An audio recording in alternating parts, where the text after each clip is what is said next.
wadankiina wax u barta wadankiina wax u barta oo xambaaro waajibkiisa Assalaamu calaykum waraxmatullaahi wabarakaatuh. aad baan idin salaamay dhammaan asxaabta ku xiran channelkeena Simcode School Branch 2 Official Inolwen.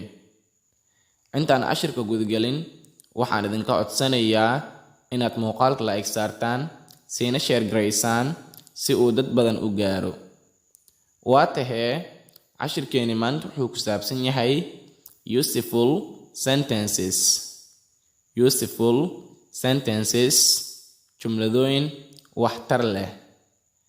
Don't let her deceive you, cause she has whitened herself.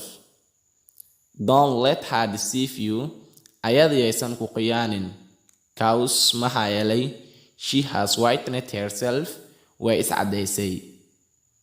I told you time and time again not to call me, but you still do. I told you time and time again, mar kale iyo mar kale aan kuu sheegay, not to call me, inaadan isoo wicin, balse you still do, wali waad isoo wacdaa. Forget the past and be a new person with a new history.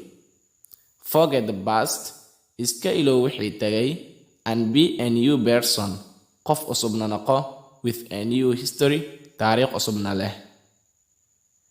Drunken people know about the future, but they don't care. Drunken people, dadka cabtooyda, know about the future, way og yihiin mustaqbalka, balse they don't care, kama taxadiraan. Your inclination must not be what you could be forced. Your inclination, hamigaaga, must not be waa inuusan ahaanin what you could be forced, wax lagugu qasbay.